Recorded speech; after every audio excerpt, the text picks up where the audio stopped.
Hey guys, welcome back to my channel. We are now on interview number 4 in celebration of Dominican Independence Month. I have with me here Mr. Uli. Uli says, how are you, Uli? I'm doing fine, Anthony. How about you? I'm doing good. So, like some of my other guests, Uli here is no stranger to my channel. A bunch of you guys have seen Uli on multiple live streams. You've probably seen him a few times in my comment section. So Uli is definitely no stranger to my channel and this little community that we have going on. So Uli, you may have mentioned before on a live stream, but how did you come in contact with my channel and this little side of YouTube? Well, like you, I constantly exploring what people what's published about the Dominican Republic, and I usually do a search in YouTube Dominican Republic and see what's going on.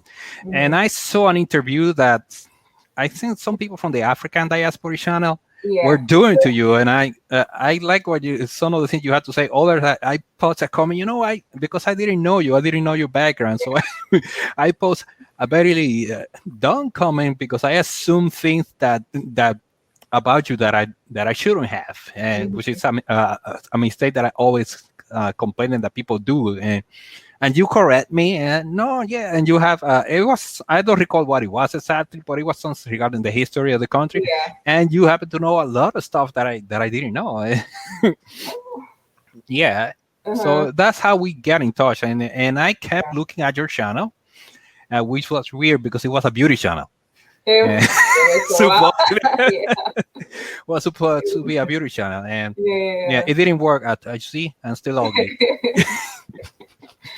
Yeah. And yeah, but all you focus was in the thing that interests me in history and talking about the Dominican Republic and the image that people have of the Dominicans online, and Yeah. that's how I started just checking all your videos, and then joining your live stream first, doing comments, and then just let me just talk and see what happened. Yeah. And here we are.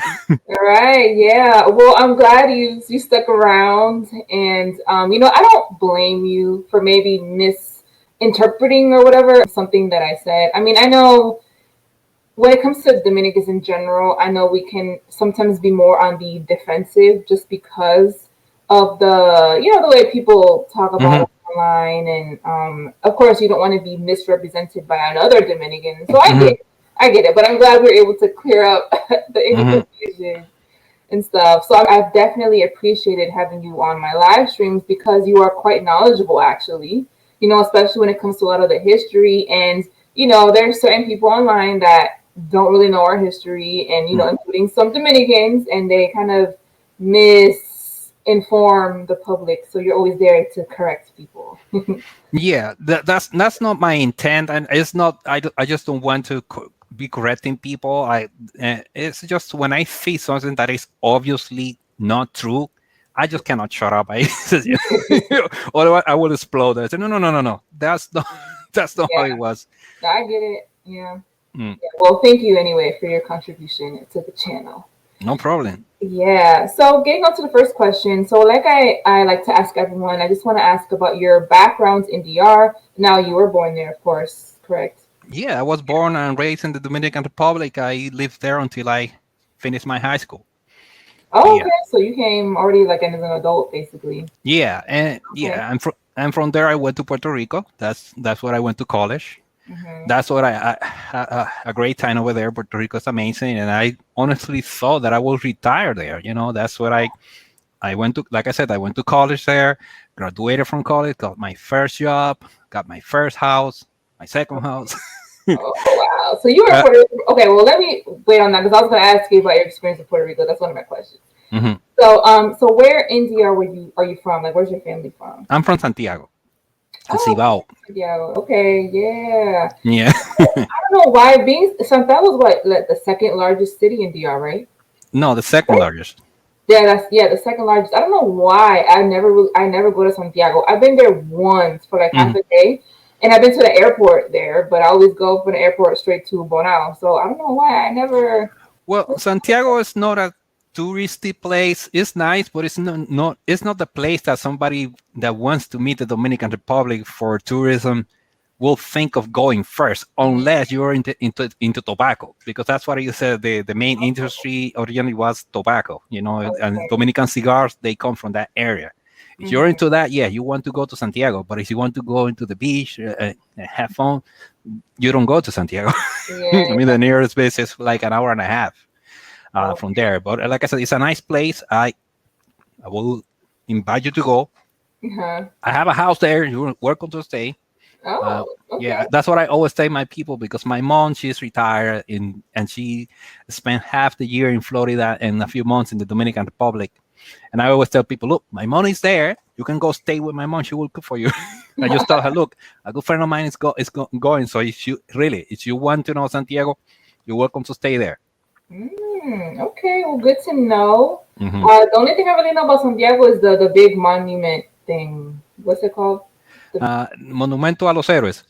Yes, yes. I always Yeah, see that. yeah, But that's an interesting history, because that's Monument Trujillo built it on his to honor himself, actually.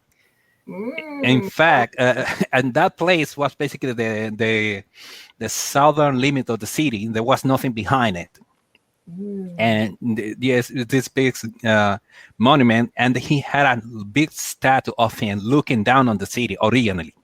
So you wow. can imagine the people at that time, looking up, and this big monument with a huge statue of Trujillo looking down on them. Oh my goodness. Yeah, so after they kill him, they rename it after the heroes of the Second War of Independence, the Restoration War. So Oh. the official name is the Monumento a los Héroes of the Hmm. War of Restoration. But originally Trujillo built it to honor himself, to Wow. honor his government. Yeah, yeah. Wow, I did not know that. Yeah, Interesting. Interesting. Okay. So, I mean, I'm sure you go back to DR quite often. I'm assuming you I go. actually haven't been back since 2013. But Oh. yeah, when I used to live in Puerto Rico, I used to go almost every year. Hmm. Yeah, but Okay. yeah, I have a kid now, so That makes it so harder. other priorities. Hmm. Yeah. Right. Have you been able to travel, or even when you were living there when you were younger, were you able to travel to like different areas within the country and kind of be a tourist a little bit? Actually, I did that more when I was in Puerto Rico. While I was in the Dominican Republic, I was a student, studying Yeah. for finish my high school. I went to the beach a couple of times, but that was it. Mm, Once I was in Puerto Rico, especially after I got to work, and and I had some money in my pocket, and yeah, I will go to the touristy area, La Romana, Puerto Plata. I love Puerto Plata, mm-hmm. and I know that people. Uh, Punta Cana today is the place that people want to go. Yeah.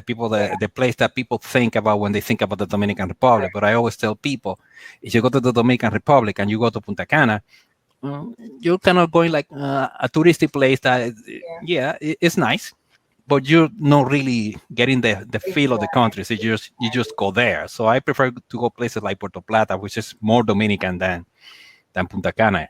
Mm-hmm. Right. I went to Bávaro. Yeah, I especially in the interior of the country, around the Cibao Valley near Santiago, there are mountain towns that are really beautiful, beautiful Okay. sites. Mm-hmm. And Jarabacoa, Constanza. I don't know if you know that area. I In never been there. you should. That's basically where Dominicans go and to escape from the heat, because they're in the mountains. That they're kind of a more pleasant weather, not that Is hot. it Constanza where there's like a peak that snows there? Is that where it is? It doesn't snow. And that's one of the things that people like to say. No, Constanza is so cold that if it's no, it doesn't. It Okay. gets frosty, in when especially because it gets really cold and you wake up in the morning, yeah, you see frost on the ground, but snow, no. Okay. Gotcha. That kind of reminds me a little bit of my parents because when they were living there up until like they were basically mid to late 20s, they didn't really travel. It's not until they left DR that Hmm. they now, in their older years, they actually are visiting other places that they never visited in their Hmm. youth, and they're being more like tourists now. Yeah, So, yeah, that's cool. Okay, so like you already mentioned, you did also live in Puerto Rico. Which yeah. part of the island did you live on? Like what town or city? Basically around San Juan, San Juan, and basically the metro area. That's how they call it, the metro area, because San Juan is, just a small town, but everything has grown. So San Juan, Rio Piedras, Santurce is kind of like a big metro area. Mm-hmm. So around that place. When I got there, I went to Santurce, which is where more Dominicans. It's kind of like the Washington Heights of Puerto Rico. Interesting. A Okay. bunch of Dominicans Yeah. there, and then Rio Piedra, which is close by. People who know the area probably know that they're just right by each other. I mean, just a bus right from one place. So I stuck around the same area in the around the area of San Juan. Mhm. Okay. That's interesting. So, how was your experience interacting with like Puerto Ricans there on the island? Were there any noticeable differences that you could say you noticed between like the cultures, between Dominican culture and Puerto Rican culture? Or would you say they're pretty similar? Well, initially it looks very, very weird to me because at least at Santiago, I left. It was very conservative compared to Mm, to the life in Puerto Rico. It was in San Juan, Puerto Rico. It was a more modern city, more cosmopolitan, if you would like to say, than Santiago at that time. So I was kind of like weird, but and during the first few months, few years, yeah, you kind of felt out of place. But then afterwards, after you start meeting people, you kind of understand the culture is very similar. okay. And that's we listen to the same type of music, we ate the same kind of food. Mhm. We used to joke in Puerto Rico that Dominicans that the Puerto Rico was like a smaller, cleaner Dominican Republic. That's what Smaller, cleaner.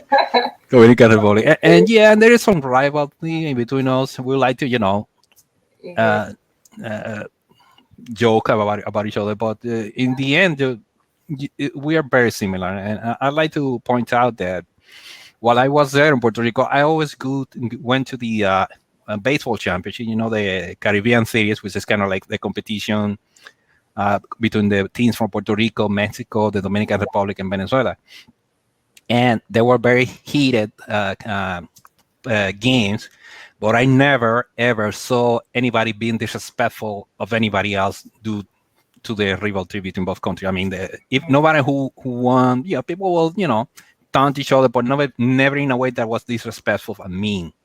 Yeah. So that's my experience about Puerto Rico. Like I said, I love the place, I love the people.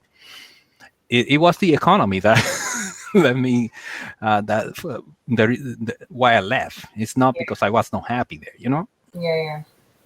Gotcha. Well, Hmm. that's nice. So you had a pleasant experience being there. I mean, that's one. I mean, I'd like to visit multiple Caribbean islands, but definitely I'd love the chance to go to Puerto Rico one day. I mean, it is so close to DR, and being that it is technically a part of the U.S., I'm like, why do I need to go to Puerto Rico? Yeah, like I said, There. I always recommend it. You go to Puerto Rico, you're gonna have a lot of fun. I mean, do not believe what the headline says, because if you read the newspaper, it's like what we talk about all the time about the Dominican Republic, the things that are published online. If you just go by what is written online, you're gonna say, "Oh, it's not a nice place to be," but you really have to go. Yeah. Go and see for yourself, Hmm. or talk to people that actually live there, and try to get the whole story. Yeah. Because yeah, it is a really nice place, and I recommend it to everybody. Hmm. Yeah, yeah, that's nice. Yeah, I have an aunt actually that lives in Puerto Rico, and my dad, when he was young and when he used to play baseball, he used to go to Puerto Rico and play over there. Okay. Yeah, yeah. But so he's gotten a chance to go there. I haven't, but hopefully one day I will. Have you been able to travel to any of the other Caribbean islands outside of DR and Puerto Rico? No, honestly, no. I mean, the only places that I've been to Mexico, I've been to Costa Rica, but for work. I didn't get to see Okay. much, Okay. and because yeah, when I was in Puerto Rico, I used to work for a bank that had business in across Central America. So I went to Costa Rica once, and to Mexico I went in tourism, but I Mm-hmm. haven't been to the other island, and it's just one of the things that yes, I probably will want to go. Mm-hmm. I would like to visit Jamaica one day, Yeah. Oh, yeah. I would love to go to Jamaica. Yeah, yeah. but no, Experience I have the not. culture there. How's Yeah. that? I said I would love to go to Jamaica and experience the culture there. Hmm. Yeah. Have you ever been to Haiti? No, Okay. no. Funny, my brother, my brother went when he was a little baby. And Oh. my mother tells me, my mother tells me that they make a party for him because they said that he used to look like the Duvalier, the baby dog. Oh. Wow. Okay, that's a weird reason to be giving a party anyway. Okay. Yeah. Hmm. Yeah, my mother, yeah, did went to Haiti a couple of times. I have not. Hmm. Like I said, like when I was in the Dominican Republic, I didn't travel much, not even around the country. Mhm. And when I was in Puerto Rico, I wanted to go back to the Dominican Republic and enjoy the country and have a nice vacation over there. Okay. And but no, no, not to Haiti. Gotcha. Okay. Now, honestly, I wouldn't mind visiting Haiti either. Just, I mean, because it's the same island, and I'm curious to see how it looks, in comparison to Dominican, just to see how the culture and stuff there. Mhm. Yeah. It Okay. should be an interesting experience. I mean, from what I heard, there's a lot of things that we have in common. I mean, I was talking with a group of people, and I remember somebody asked a question. Uh, does any from different places in Latin America? And somebody asked a question: do any of you eat the when you make rice? Do you eat the rice that's stuck at the bottom? Mm, And we call it concon in the Dominican yeah. Republic. And Yeah. most people say no, we don't. And the only person who said yes, we do it was somebody from Haiti. They Mm, do the same thing. mm, And this is not the first time that I heard somebody from Haiti doing something or saying something that we also do as well. So there's yeah. some connection there somewhere. Yeah. I feel that's only logical that there would be some shared, similarities Yeah, that we do. that is true. From people crossing over the centuries, people are going to take their customs and stuff Hmm. to the other side. So makes sense. Yeah, that's part of the history that a lot of people do not say, and that's one of the things that bugs me a lot is that when I come to the Dominican Republic and Haiti, they only focus is in the negative, and I mean, no matter what story, if it's about the Dominican Republic or Haiti, it always start with about the tension and the conflict, and it's like, come on, the last time we have a war wasn't before the American Civil War in 1856. That Mm, was the last time we actually have a battle. mm-hmm, Yeah, for the War of Independence. mm-hmm, Yes, there is the issue of Trujillo that he committed a massacre and he killed a lot of Haitians, but he was a dictator. I mean, it's not like we elect him so that he would do those kind of things. He killed a bunch of Dominicans as well, and that's a lot of things that a lot of people do not think to focus on. I mean, he was a really bad person. I mean, he terror was his way of asserting his domain, right? He right. will just kill people, and he did that to Dominicans as well. And yeah, but outside of that, the relationship between the Dominican and Haiti, there is a lot of cooperation. There is a lot of cultural interchange that a lot of people don't know. Mm-hmm, And to be honest, even me, that's some of the things I didn't know, and it kind of makes sense when you think about it, because even after the War of Independence, there were a lot of people from Haiti that just stayed in the country. They mm-hmm, just didn't leave; they stayed in the country and became Dominicans. So part of that is with us. right. Mm-hmm, mm-hmm. Mm. Yeah, it is very interesting going back to Trujillo. Like people use him, and somehow he's supposed to represent all Dominicans from like even past his death. Like, and it's like, yo, Trujillo was one person.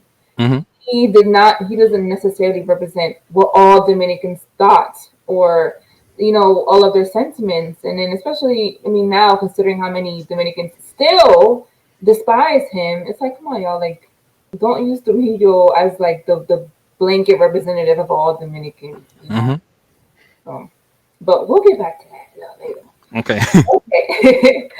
So, all right. So now going back to your life trajectory. So after you left Puerto Rico, you came to the United States.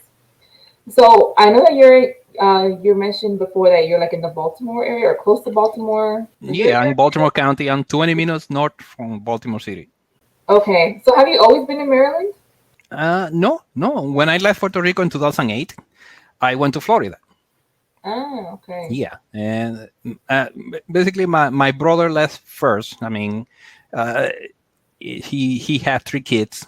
He married three kids, and he didn't think that he could have his kid will have a good future over there. Let's be honest. And one of the issue with Puerto Rico is the schooling. If you're depend on public school, then your kids are not going to get a very good education. You want your kid to get a good education, you have to pay for private school, Mm-hmm. and that's not something that they wanted to do. So they relocated to Florida. It was funny. It's just out of the blue. Let's just do it. So they left. Uh, I sold their house. They literally to me to sell their house. So once I was done, a few months later, I left. I quit my job. I sold my apartment and I moved to Florida. And my timing wasn't very good because it was in 2008. And I don't know if you remember the recession in 2008. It was so bad that we had to bail out the banks. Oh, yeah. Yeah. So I moved to Florida. I left my job and moved to Florida about a few months before that. Initially, Oh, I was able to find work, and I have a really nice job working for a bank, but it was only as a contractor where the pay was very good. But didn't last 2 months. The economy crashed. They fired everybody, and I just couldn't find work.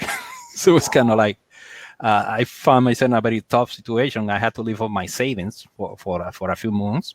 mm-hmm. And I since I work with information technology, all I could do is look for work online. That's what I was used to. Mm-hmm. And like I said, nobody was hiding. So I decided, you know what? Let me just I jump in my car, start driving around. Let's see what I can find. And I found a store that had a call center, and a long line of people were because they were hiding. And said, you know what? I'll go there, and I got the job. I got to working at a call center, paying just about minimum wage. It's just kind of like a bit down from what I was used to get. But I kept looking, and about a year into that work, I got a call from a recruiter that said, we have a job for somebody with your resume here in the Maryland area. I said, okay, and they asked me, have you been here? No, but if you have a job, I'll go there. So Okay. yeah, they interview me over the phone, then they fly me in to see me in person, and they like me and they hire me, and here I am. Wow. Yeah, So, how do you like Maryland? You're not too far from me, DMV area. Well, you're like Upper Maryland, I guess. So not yeah, technically really DMV, but anyways. Actually, let me ask you, coming to the US period, what were like some of your first impressions, if you can remember, or some of the biggest culture shocks that you noticed between the United States and DR? well, initially in Florida, where I was in Central Florida, the culture shock wasn't that big. It's just kind of like Puerto Rico Part 2. Mm. And I'm not kidding. I mean, it's even when I tried to speak English, when people heard my accent, and my accent was thicker at the time, Mm-hmm. they will switch to Spanish because, okay, yeah, this is a Latino, so they will. And I was, oh, come on, I want to want to practice my English. I ended Yeah. up practicing my English more in the call center job. Mm. And yeah, that was when I started working there. That was basically my first interaction with American culture. I mean, because I haven't met real Americans until I got here to the mainland, and it was funny because here I am, an old guy, and most of the people over there were young students, just out of high school, and yeah, but yeah, I got along well with them, and in in the office where I was, a bunch of cubicles. I was surrounded by there were these two guys over here. There were African Americans. One was the two were from Boston, and to my left there was a woman that I thought she was African American. Turns out she was from the Virgin Islands, but I didn't know. Okay. And another guy who again I thought also was African American. He was from Jamaica. So Mm. it was and there were a lot of people from Puerto Rico, Colombia, from a very diverse crowd. So yeah, I kind of like it there in that sense. I get to meet a lot of different people, Mm-hmm. so it was nice. It was kind of like very, very in attitude, very similar to what I used to live in Puerto Rico. Because like I said, around the area is very Hispanic, Yeah. and even the Americans, we get a lot very, very got along really well. Nothing unusual that I Mm. think over there. Yeah. And like I said, I spent like about a year there, but it wasn't until I moved to the Maryland area that I was in an area that, yes, there are Hispanic here, but not as much. This is a mainly American city in the sense culturally. Yeah. Right. So yeah, my first introduction to American culture was after after starting hanging around Baltimore, which is the biggest, the largest city near where I live, and what I basically what I do most of my social life.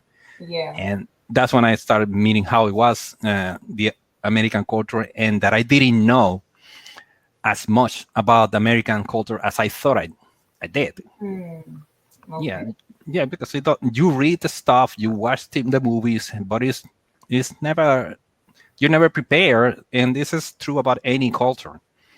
And that's what I want people look. Just don't go by what you read on the newspaper or by what you watch on YouTube.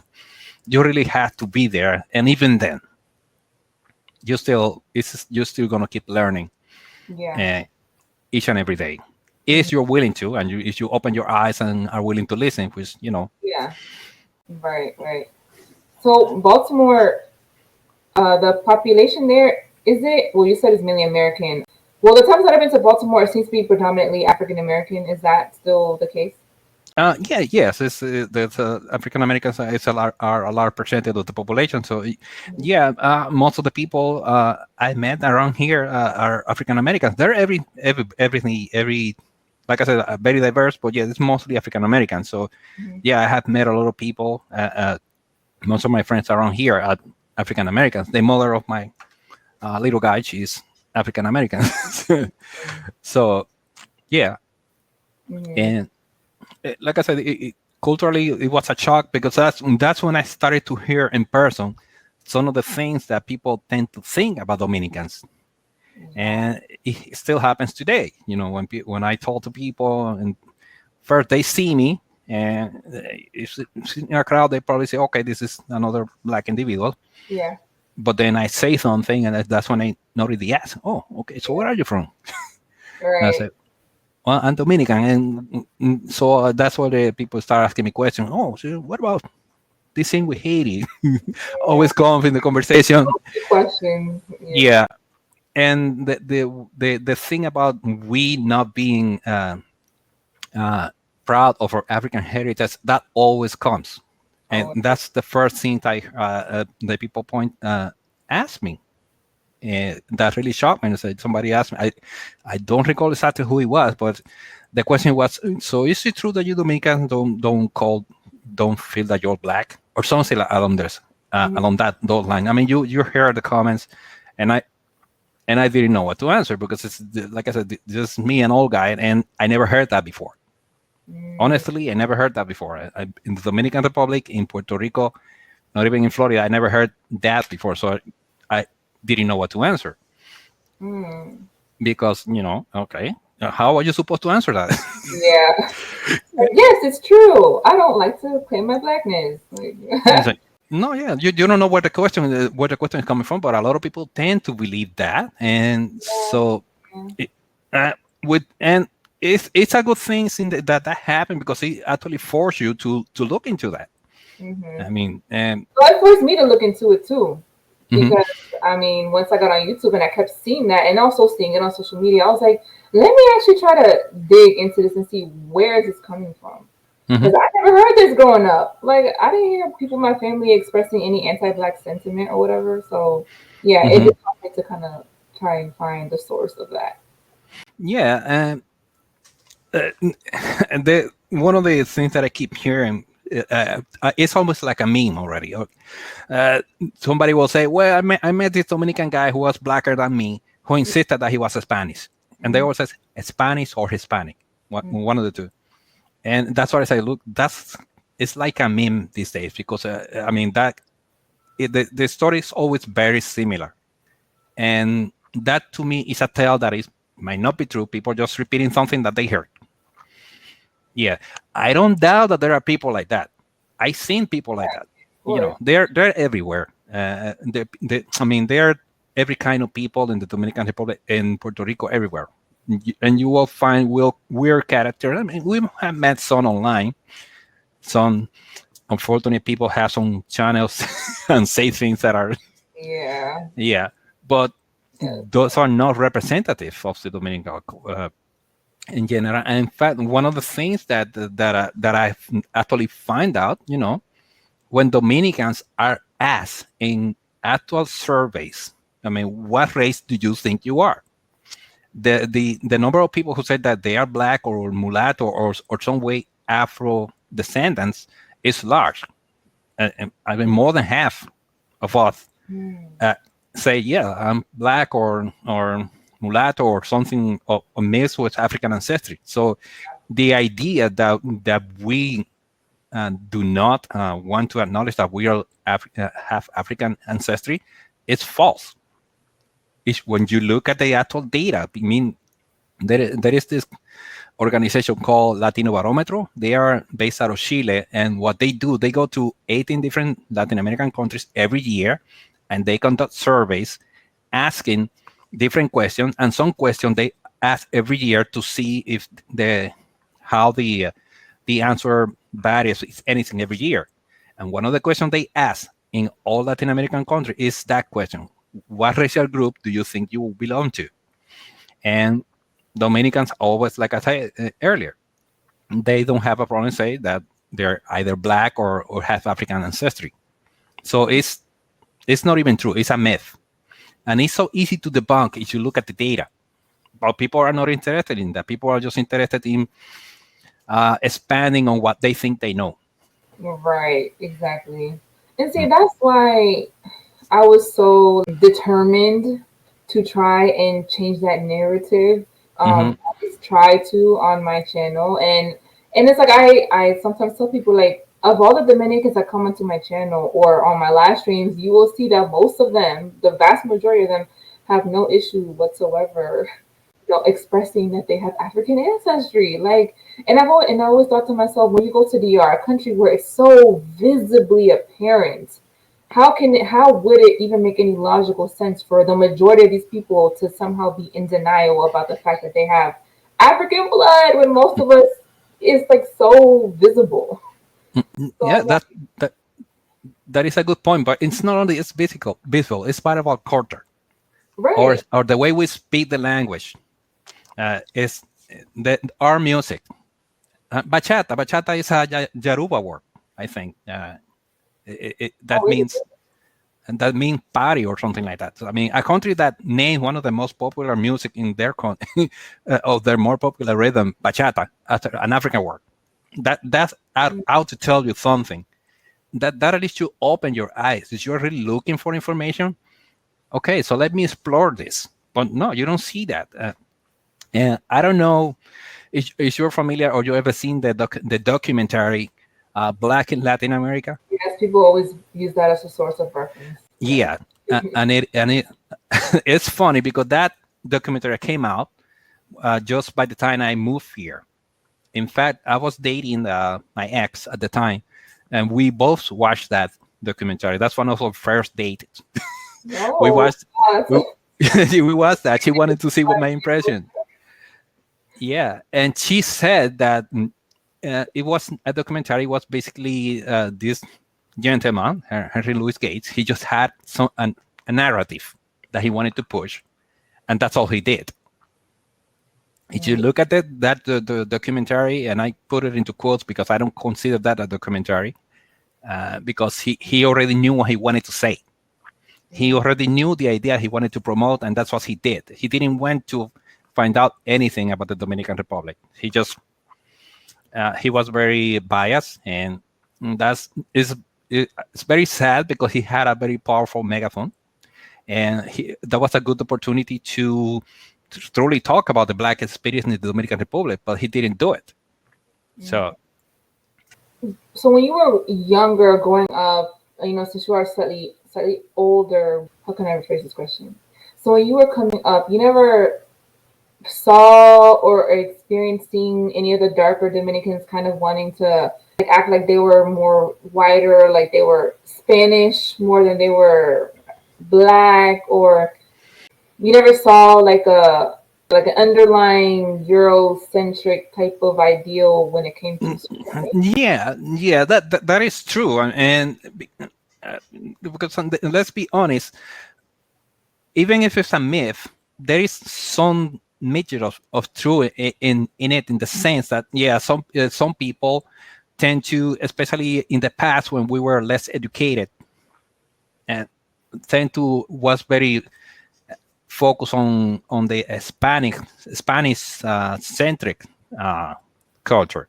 In Hmm. fact, I remember, and from my first day at school in the history class, one teacher said, we are descendant of the Spaniards," and I was a kid. I mean, what would I know about that time? I remember that, and now you say, that's not accurate. Mm. Yes, because Oh, they said like just Spaniard. That's all they said.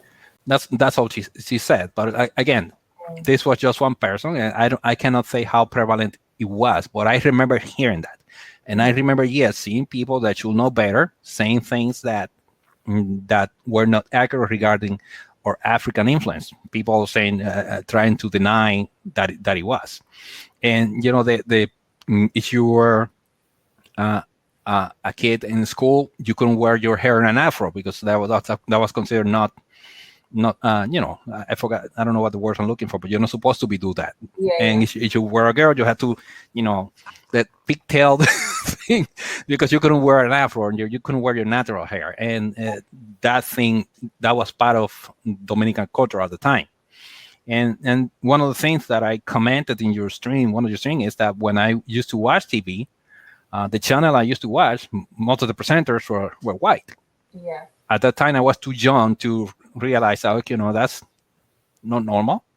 I Hmm. mean, because what did I know about race and things like that when I was a kid? I was not very into the thing. Yeah. It was later on that I noticed, oh, you know what? That's it's kind of weird in a country that is mostly of African ancestry, that in one particular channel, all the presenters are and news presenters are white. And You know somebody's gonna be mad at you, right, for saying that. A how's country that? mostly African descent. You know somebody's gonna be mad at you for saying that. Well, I'm joking. because it's true. Mine are, you know. No, like I said, I'm willing to talk with whoever have a problem with that, because what is it? It's the truth. Yeah, that whole discussion, I mean, it's just I don't know. To me, it's just the craziest thing because again, I wasn't aware this was such a big deal until getting onto YouTube. Because in my experience, even in all the times that I've been back to, to DR, I didn't experience that. I didn't see that. It could also be because things have changed, the generations have changed. But when I came online and I did see some of these Dominicans that were very like against wanting to talk about the black side of us, and Hmm. coming at me, calling me an Afrocentric and pro Haitian, and or I'm a Haitiana pretending to be Dominican, all that crap. I was like, Hmm. whoa, what the hell is going on? But I just kept having to tell myself like these trolls do not represent all Dominicans, and I was trying to tell people too like these particular individuals that you see online do not represent most of us. Just keep that in mind, okay? That is true. That's the right attitude, because that's true. That people always focus on the negative. Yeah, and That is something that is controversial, and that's going to be amplified. of course, Oh, yeah. look, we found a Dominican here that doesn't like being African ancestry. Let's just put this guy all over, and that's all they know. Yeah, And it's not a matter of being Afrocentric. It's, if anything, I'm Dominican centric. And yeah, I just want to express what is the truth. I mean, the historical record said that most of us are, and when I say most of us, about more than half of the population uh, is of African ancestry. There is also a large European component that is part of our heritage, and that's it's just a fact. There's nothing to get sentimental or controversial about it. I mean, just a fact. It's what happened. We get a lot of migrants from Spain and Southern Europe, and that are part of our culture. And what you see as Dominican culture is a result of all that, and it right. have all the elements, mostly European and African. Yeah, That's just a statement of fact. There's nothing to get controversial about it. You stating that your country had a lot of European influences. It's just that it happened. Yeah. What Yeah. you want us to say that it didn't? Yeah, no, you're right. I mean, facts is facts. I don't Mm-hmm. know why people get so emotional over facts. And Mm-hmm. I mean, at the end of the day, the evidence is all there. Not only is it apparent in us and in the variety in the way that we look and the variety of shades that we come in, but it's Mm-hmm. also very evident in the culture. I mean, you can. It's fascinating, honestly, how you can see. Oh, this element over here came from the Africans. This element over here came from the Europeans, and even the remnants of the Taino culture that still remain in Dominican culture. Like it's That's truly true. fascinating to me how you can see the origin of certain things that we now consider, Dominican culture. And my thing is like, why? Like, just be proud of everything. Like, be proud of it Mm-hmm. all. Why do we have to have more or take more pride in one side over the other? Mm-hmm. Like, at the end of the day, all these contributions are what makes our culture so unique today. Mm-hmm. That's why I've said before on my channel, particularly when it comes to the African aspect, since that is what people get so hung up on. I'm like, y'all just be proud of that, because at Mm-hmm. the end of the day, I always say it's what makes our culture lit. So, Correct. you It's know, what makes us Dominicans. It's what makes us unique. yeah. Hmm. It's. I had to give credit. I mean, like I said, and you were talking earlier about my experience here. That's one of the things that helped me out because, like I told you earlier, when somebody presented that topic to me, I didn't know what to say. So Yeah. what do? Okay, you go read and find because I needed I needed to know so that when somebody asked me about it, I was able to respond with something that as close to the truth as I if I can produce.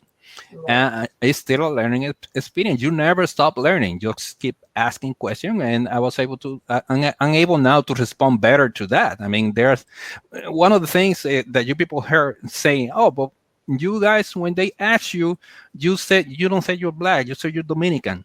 And when you probably heard that, and Yeah. people are stating that because once identify if I identify myself as Dominican, then I mean that I'm not identifying as black. I mean, there's no contradiction there. Black is a race. Dominican is a nationality. I'm both. I can be both pro Dominican and pro black. There is no contradiction in that. That's That's true. just the way it is. That's true. And and when people say, "Oh, but why do you say Dominican instead of black?" So I will ask that person, "Okay, let's say you're American and you are traveling somewhere outside of this country. Let's say you're in Angola or in Mexico, and somebody asks you, 'What are you?' What are you going to say? Are you going to say you're black?" And, they can see that you're black. I mean, what are you going to say? Uh, and some people say, "No, I still will say, going to say I'm black," and say, "And you know what's going to happen? They're going to say, 'Yes, I know you're black. I'm just asking you, where are you from?'" And you're going to say something that identifies you as American, and they will say, "Oh, so you're American." You're right. But You're that's right. what's going to happen. Here in the US, if you're from the US, you don't have to say you're American because it's obvious it's your, unless you have something in you that people that made you look non-American, people will never ask you if you're Yeah. American or not. So you don't feel the need to tell anybody that you're American. You identify yourself as whatever, black, white, however is is your identification. Hmm.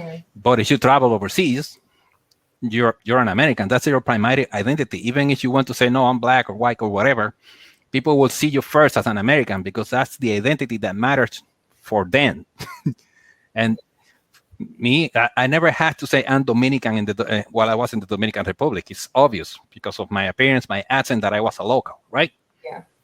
And we don't talk about race the way it's spoken here. Same in Puerto Rico. I didn't have to say Dominican because as soon as I opened my mouth, like, "Oh, you're Dominican," because of my accent. Yeah. But most of the time, that was not an issue. I mean, and that's why these things are surprising to me because I never had to face it in the Dominican Republic or in Puerto Rico.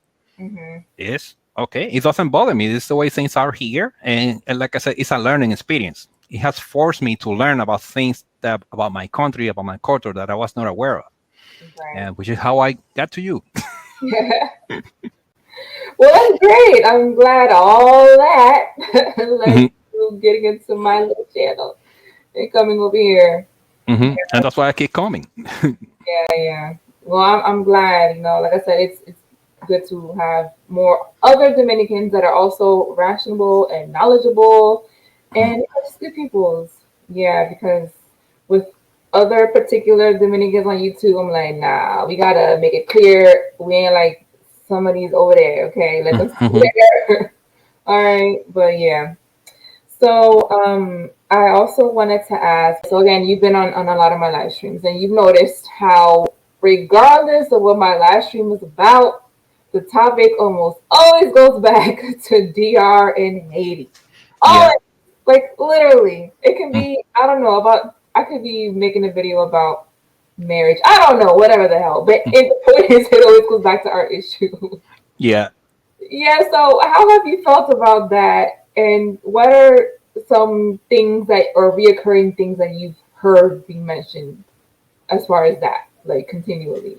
Well, usually in the main topic, people will ask me directly, okay, tell me how about the Haitian in the Dominican Republic, because all they hear is what is published in the media, and you Mm-hmm, cannot fault them. I mean, what the media only focus on Haitians, migrants in the Dominican Republic, and the way they are treated.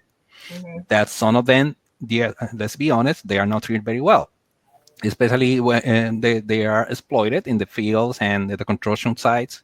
That and that is a fact. And but what people do not see, or they fail to see, because like I said, if it's not presented to them in the media, they don't dig out to see what else is there. It's yeah. how that affect the Dominican people. You know, I often say that when it comes to Haiti and the Dominican Republic, the only actors are the Haitian migrants and the Dominican government. That's the only thing that the media only focus on that. The Dominican people are never mentioned. The Haitian government is never mentioned, and they Yeah. are part of the story. Because one of the first questions you need to ask, okay, why are they going from Haiti to the Dominican Republic? I mean, I think it's a fair question, right? Of Yeah, course. because there are jobs. And yeah, there are more jobs. But why there are not jobs in Haiti? Nobody asked those questions. What is the impact on the Dominican people? Because the fact that there is this large pool of people willing to work for less than the Dominicans are willing to work means that Dominicans cannot find work. I mean, that's a reality. Thousands of Dominicans still today leave the island, the Dominican Republic, illegally to go to work in Puerto Rico because they cannot find work in their own country, which is sad because given how much the Dominican economy has grown, we still have a lot of people very poor that are unable to find work in their own country. That's part of the story, and it's that is not presented. And so you see that when somebody talks to you about Haiti and the Dominican Republic, they lack a lot of the information that is there. And I mean, it's not their fault. People just talk about what they see on the media and what they see in the newspapers. Yeah. And so when they ask you about it, I just have to tell them, look, it's more complex than that. I mean, I understand, yes, they are exploited. It's but it's, people don't focus also on the good side of the relationship between both countries. We Mm-hmm. work together more than people realize. Even today, there's a lot of trade between both countries. People come and go. I mean, I keep saying the border only sits on the map. People cross it whenever they like it. Haitians, they not only work in the field or in construction sites. They are middle class. They they work. They are professionals. They're even some of them are even part of the government. A lot of people. The economy minister of the last government was a man of Haitian ancestry. His name is Temistocles Montas. He is of Haitian ancestry. A lot of people don't know that. You see Haitians in the supermarkets buying the same stuff that Dominican do. We hang out together, and that's part of the story that is never told. I Yeah. mean, and it should be an easy thing to find out because there are like almost 80, officially. The official number is like 800,000 Haitians. That's according to a government survey. And I always say that's only the people that are willing to respond to the government. Mm. The others, Yeah. hiding. So the number is probably larger, but it's not as large as some people think to believe.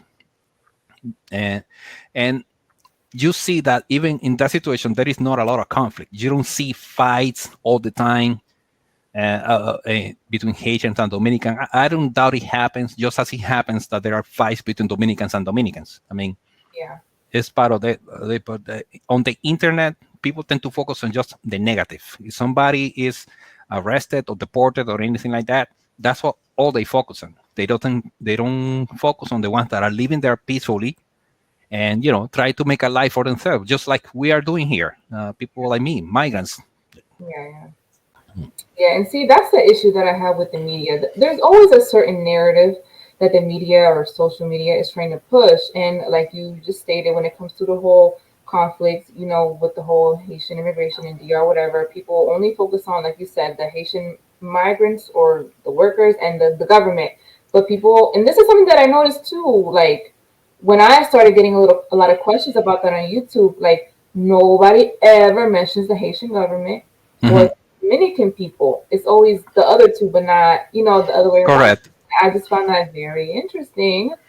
And again, it just goes back to this certain narrative that is always pushed. And like you said, there's no point in trying to deny that yes, a lot of those Haitian workers are exploited because they are so willing to work for nothing, Hmm. for considerably less than Dominicans would. But at the same time, it's like I mean, I'll be honest, when I go to DR, I've said this before, I don't know why I never interact with Haitians when I'm there. I don't come across them. I don't Hmm. know why. It maybe just there's not a lot in Bonao, I don't know. Hmm. But I've had other people tell me that, in their neighborhoods there's Haitians, they get along fine, there's not Hmm. a whole lot of beef. And yeah, there's a lot of Haitians living quite comfortably, and not all of them are like super poor either. There are some that are more middle class. Hmm. They're doing well. So again, people just and the thing that kills me too is that it's a lot of times non-Dominicans and non-Haitians talking about it. It's like people totally Yeah. outside the country just giving their opinions, and they don't even know what's really going on. Mm, true. And like I said, based on what they see online. So Yeah, you just like I said, my motto is don't get emotional about it. I mean, people are going to talk. Just try to respond with whatever facts you have, and try to say, look, it's more complicated than that, yeah, and just leave it at that. I have evolved on it from being very militant and say, no, that's not what it is, and getting angry about it. So, okay, yeah, because people are going to talk, and I'm yeah, going to lose the rest of my hair if I keep, if I get the good, I just find whoever is willing to listen and just say, look, it's more complex than that, and not just told you, and like you said, there you go to the Dominican Republic, you know the Haitians are there, and the fact that you don't interact with it is because for the reason that you probably don't interact with most people because they're part of the community. I mean, hmm, when I'm back in the DR, you see them in the corner, just like Dominicans in the corner, and you go to the market, you go by the high, and that's it. It's yeah, nothing unusual about it. Not denying all the exploitation that they suffer, but Dominicans as well. And one of the things that I tell people, the country is getting better. yeah, There has been progress, but it's still a very unfair society for most people at the bottom. yeah, So if you're gonna complain about Haitian being exploited, you also have to complain about Dominicans that are being exploited as well, and Dominicans that are being denied opportunity by our own people because they prefer to save some money by hiring somebody that will work for cheaper. And yeah, that's one of the things I read when people talk about illegal migrants in the Dominican Republic. I say yes, I'm all for the law, but the law has to apply to everybody at the same time.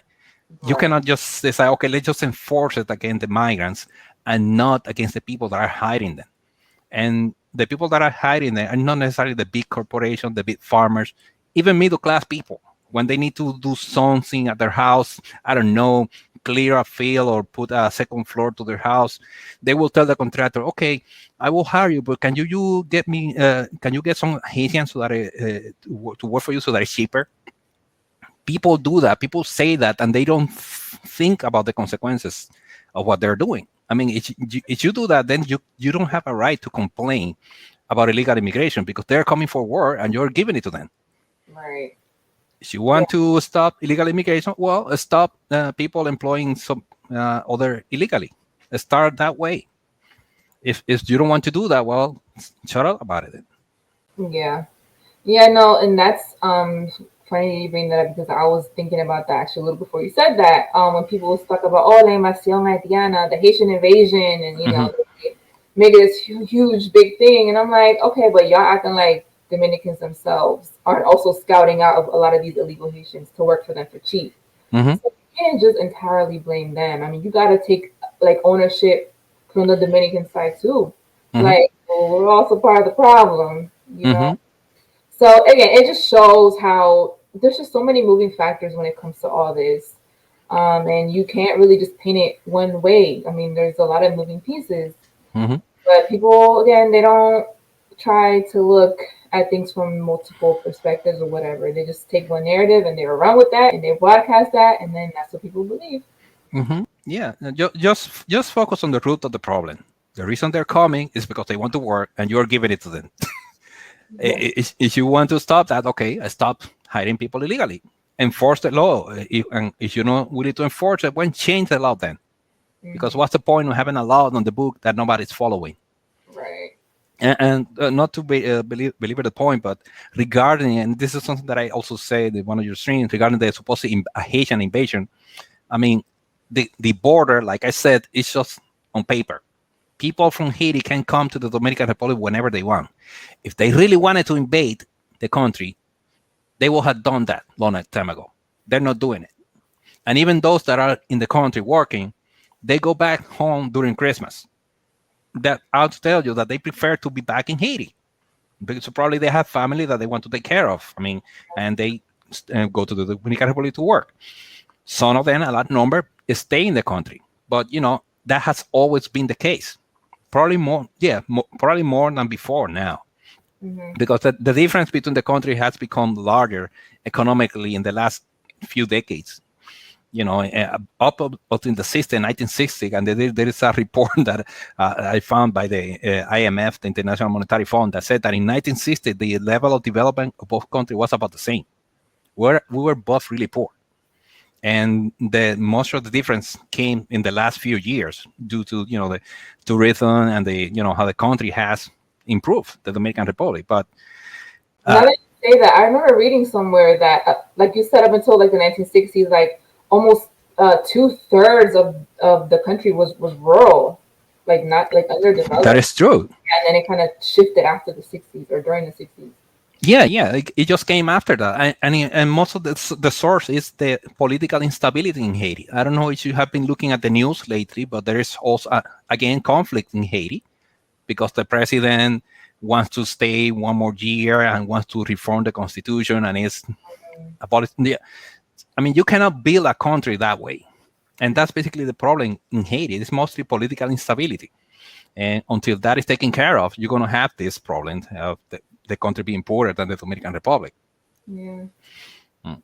it's funny. It's like I was trying to think of okay, what can I ask Udi, but it's like it's hard to talk about like Dominican things without always kind of coming back to those two main subjects of Dominicans denying their blackness and then the whole thing with Haitians. That it's like, man, those are like the two biggest of what's the word? I don't even know. That's like all our experience always revolves around those two things. Hmm. Experience or at least how we're portrayed on the media. So it's like kind of hard to not bring those things up in conversation. No, and it's good that you're addressing those. I mean, you're the only channel that is addressing this in a serious matter. With I'm thankful that you're doing this because, like I said, if it's without it, then those voices will remain unchallenged. I've been meaning to try to do something similar, but I'm not as I'm lazy compared to you. I'm lazy. I told you a bunch of times. I don't know how you do it. You had two daughters. You had your job. I don't know how I do You had your beauty stuff. it. Eh, Yeah, I don't know where you find the time to do all this. Mm. I have to like sneak it in real quick, and and hope try and get the girls out the house like I Mm. did before this. I was like, man, I'm Mhm. taking them to my mom's house real quick so I can come back and do this interview in peace. Mm. Yeah, I just have to take any little window of opportunity that I can. Mm. So yeah, it's definitely hard, but I'm trying. I even was thinking about doing a video in response to that document, the Black and Latin America documentary. But I started writing down. Okay, this is what I'm. But it's a lot of work. When you start writing the script and you say, "Wow, this is not as easy as just turn on the camera and start talking." Yeah. I suppose there are people that can do that. I'm not one of those. Yeah, I mean, I'm not either. I mean, when I do like my culture videos or my history videos, like I have everything typed out. Like I have to research everything, and I basically make my little script that I read. Then I got to go back and get all the pictures and all the videos. Like it definitely takes a lot of time. But yours are very well researched. I like the Madden House one that came out lately. Oh, yeah, Yeah, that's something interesting that caught my attention, because one of the things that people like to say is that the Dominican Republic, oh no, we look up to Spain, whatever, but Madden House is merengue influenced by American culture. yeah. That's That, literally what it is. that, That's exactly what it is. that the ironic thing in that documentary by Henry Louis Gates, one of the first things that he kept pushing is that we look up to Spain, and it's ironic. The main influence these days for the Dominican Republic is the United States. Mm-hmm. We play baseball; they play soccer in Spain. I mean, our music, merengue has evolved based on American influence. You know, merengue cover songs. I've heard of American songs. It's crazy. I remember there was so many merengue. I was like, wait a second. I heard this song in English before. Yeah. Into a merengue. It's crazy. And then take into account like dembow and the origins of that. Yeah. Sometimes I thought to myself, like, wait, do we even have any type of music that sounds like Spanish music from Spain? Like, I don't know. Yeah. Merengue originally evolved from the Spanish dances that, the high class used to have. And I've heard something from a reputable dance instructor in Puerto Rico that I've been unable to confirm. I was trying to search online to see if it's true. Merengue, the way originally was danced, is very dissimilar from what it is today. They said that when the Americans invaded in 1916, the Marines, they couldn't dance merengue the way it was at the time. It was too complicated. So somebody came up with a simpler way to dance merengue so that they could do it, and the locals like it as well. That's what I heard. Okay. Have you heard the same thing?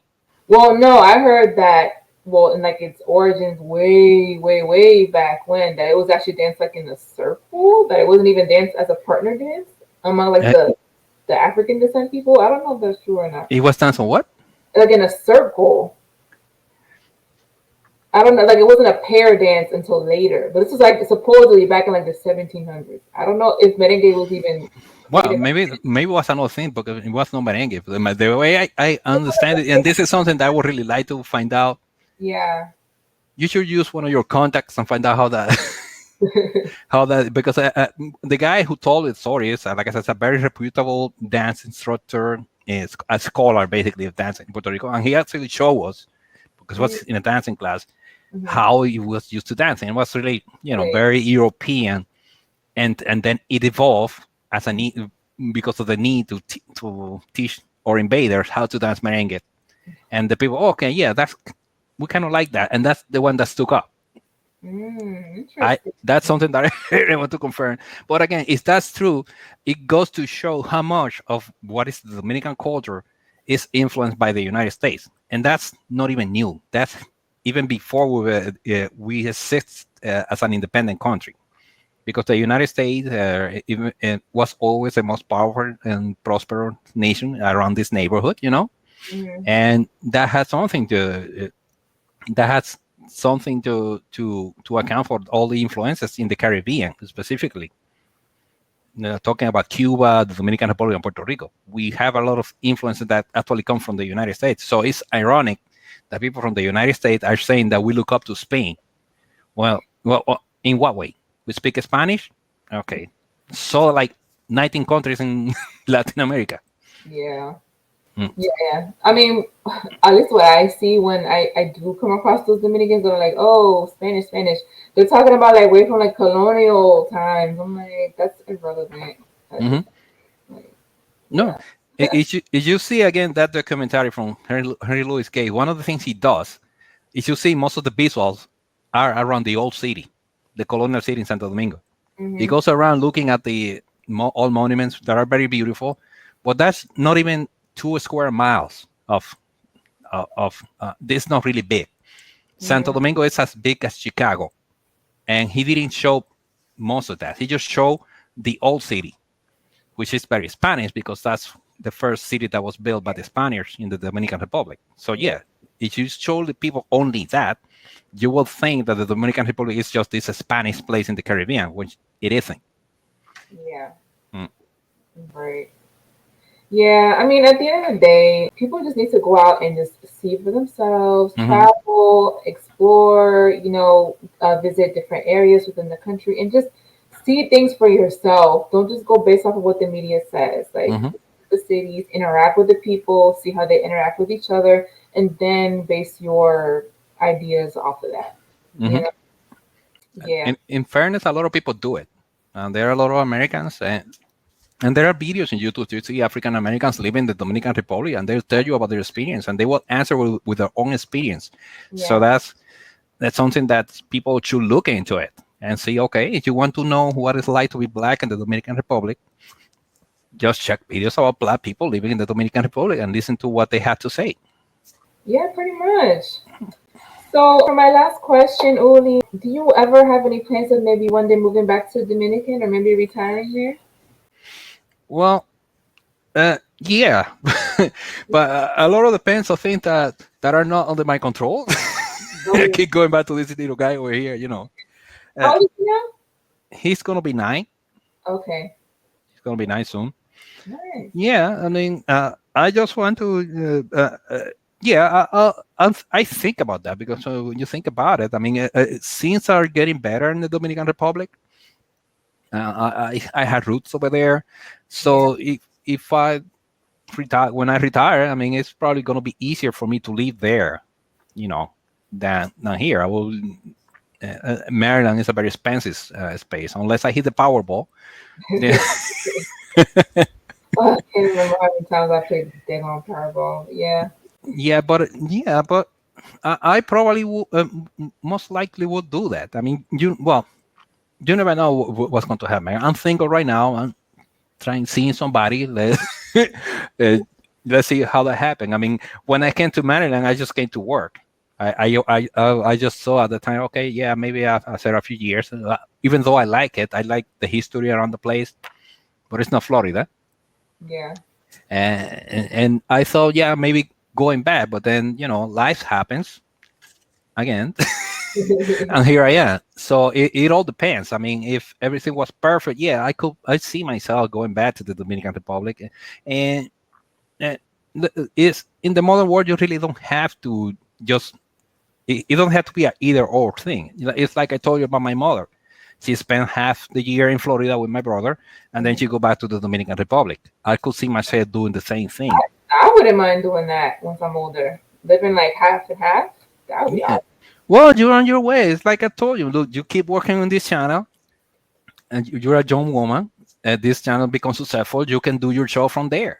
Just take your daughters over there, and just make your life in the Dominican Republic. I say, the opera of YouTube, like I like to say. Yeah, I can see you giving away cars like she did. Yeah, no, that would definitely be nice. Well, we'll see. Sometimes I look at these YouTubers that have been on here for like 10 years, and I'm like, yo, how do they do it? I mean, I'm going on almost 3, so, but it's like, man, you gotta have just to keep that up for a whole decade. Like, that's Mm. crazy. That's crazy. But if you like what you're doing, I mean, you have to like what you're doing because you. No, I do, but you know what? Really, at the end of the day, like what really keeps me here though is the people, because at this point we're like a little community. Mm, Between like the YouTubers that I'm connected with, but also like our viewers, and mhm.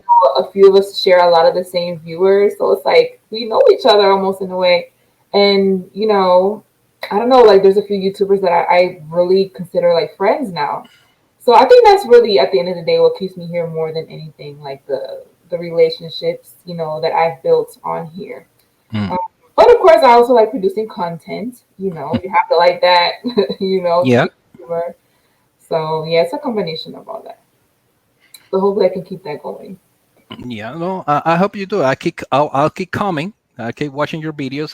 They're very interesting, and like I said, it's a voice that needs to be heard. I mean, I think you're the only one who's talking and saying the things that that needs to be said about us, specifically us living here in the U.S.